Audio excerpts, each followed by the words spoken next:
Welcome back. Let's talk about the primary market action. Brigade Hotel Ventures IPO, which includes a fresh issue of nearly 760 crore rupees, comes up. They operate the Marriott, Intercontinental, Accor, and betting big on premium expansion as well. Reema caught up with Nirupa, Shankar, the managing director of the company, and started by asking them about their expansion plans. Listen in.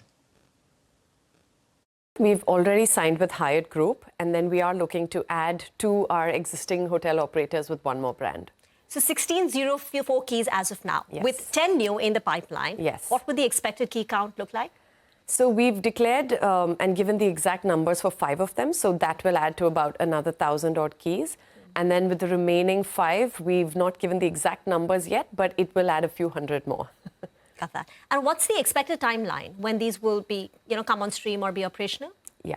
So we've already started the construction and design development for some of the hotels. So those will start coming in from FY28 onwards. So you'll see these hotels come in between FY28, 29 and 30. And what would be the expected revenue contribution from these new hotels? No, that's, that's a 5-year plan, but we are looking for significant increase in the revenue, in the bottom line. We're looking for very healthy growth, I would say, because what we did in the last 16 years, which is the creation of 9 hotels, we're planning to crunch in the next 5 years. So it is a high growth period for us. So obviously we are looking to enhance our revenue significantly. So what's the debt today? And how much will it come down to? Yeah, so debt today is about 620 crores. And 468 crores of that is institutional debt, which is what we are looking to repay from the IPO that we're planning to do. So we will have about 120 crores of debt remaining. Will you look to take on more debt as you expand? So we don't require debt immediately. We have sufficient internal accruals to handle maybe the next 1.5 years. So promoter holding is 96.3%. Yeah. How much will it drop to? Around 74-75%, yeah. So you said 2 things. One is that the company is planning for significant acceleration in revenue, margins, profitability. And you want to do in the next 5 years what you've achieved in the last 16 years, That's crunch right. it all in. That's right. So 5 years later, what would Brigade Hotel Ventures look like? I mean, how would the mix change? What's the ambition or aspiration here? So I believe in the next 5 years, what we have stated is what, business development has already been done. But of course, our BD is going to continue. We're not going to stop with just these 10 hotels. We're going to constantly look and evaluate for new markets, micro markets. And I would also say leisure is a new segment that we did not look at previously. Because I would say the leisure market didn't command those extremely high rates. Very few hotels commanded high rates for leisure.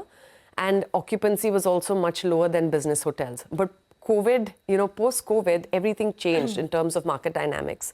Leisure markets have become extremely strong. The kind of ARR growth that leisure has seen has drastically changed. So you will see Brigade adding very high-end luxury resorts to its portfolio. You will see us doing a lot more 5-star hotels and 5-star deluxe hotels. What this implies is ARR will also see a different change and an increase because of the nature of the products we're creating, which will again translate into much higher EBITDA margins because of the flow through of the ARR profitability into the EBITDA. So you're expecting a significant expansion in EBITDA margins and ARR. That's right. Because now you're going to be operating in a very different segment which commands higher ARRs. Yeah, that's right. So explain to us what would be the margins, right? There are some peers of yours like Lemon Hotels, Chalet. They all enjoy margins of 40-45%. Yeah. Do you think, without getting into numbers or a guidance, but do you think your company can operate at 40% plus margins? No, absolutely, because we are, even the existing portfolio, many of the properties already operate at those kind of margins. Sometimes the margin is reduced when you have new hotels coming up. They take time to sort of stabilize at 40%. But I think 40% as an industry average is a very doable number.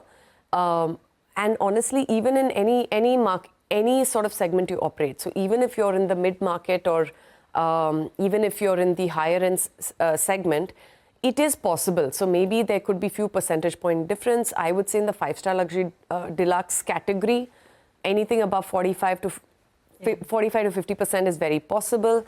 In the mid-market category, something between 35 to 40% is very doable. Is there an ARR number that you're targeting? No, I mean, of course, there is internally, but currently we are looking Currently, the portfolio is at around 6,800. Yeah. And like I said, I think with the portfolio change, you will see the increase in ARR. Okay. And what about top line? You've been growing at 16, 17%. Is that sustainable?